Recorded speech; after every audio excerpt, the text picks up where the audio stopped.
Okay, so Michael Weech leads us to explore what social media are. So the first thing to say is that they've emerged simultaneously as Web 2.0 did.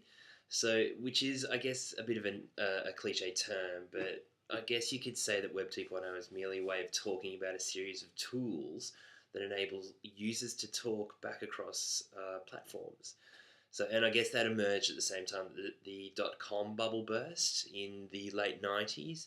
And if you'd like to get more information on that, I'm not going to go too much further into detail on that today, but do look at some work by Tim O'Reilly, who has coined the term Web 2.0. And if you're interested in the critique of this type of phenomenon, especially the all-encompassing affordances that Web 2.0 technologies allegedly promote, I'd invite you to check out Christian Fuchs's Social Media: A Critical Introduction. It's a great critique on that. So the second thing that I think we need to talk about in terms of social media is that they are services that enable the flow of information across networks. So the beauty of increased flows of information across networks are social media enable us to build our personal relationships across these networks.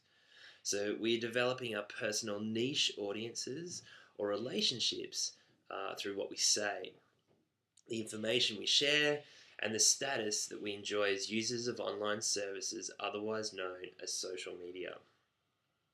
And this is not mass media in the slightest. So, as Michael Weish mentioned before, the videos he had been watching in his YouTube marathon were not highly polished, nor were containing material that you would expect to see on the 6 o'clock news.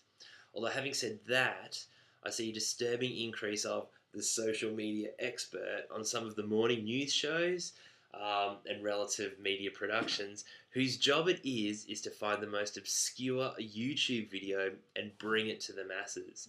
It's an odd role, but it's indicative of the incorporation of social media into mass media. So Wish's observations note that YouTube videos typically are not mass media, where he suggests some of the videos that he watched were for an audience of 100. And I would predict that when most of these niche types of videos were produced, attracting large audiences may not have been a concern. So how many times have we searched for a video or a photo or whatever it might be and found the appropriate title, followed the link, and then found it was a 14-year-old boy or girl telling the world about who they are in love with? Probably most times Justin Bieber. So social media have encouraged and developed niche audiences who desire niche content.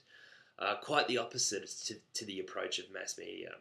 Although what's fascinating to think about here is how major production houses and media organisations continue to bring social media or media that is intended to be shareable into their production models. So just below is a link for the New York Times online project Snowfall, the avalanche at Tunnel Creek. I'd like you to explore this piece and keep in the back of your mind how it's assembled. So the production techniques can provide you with some interesting discussion points in your tutorials.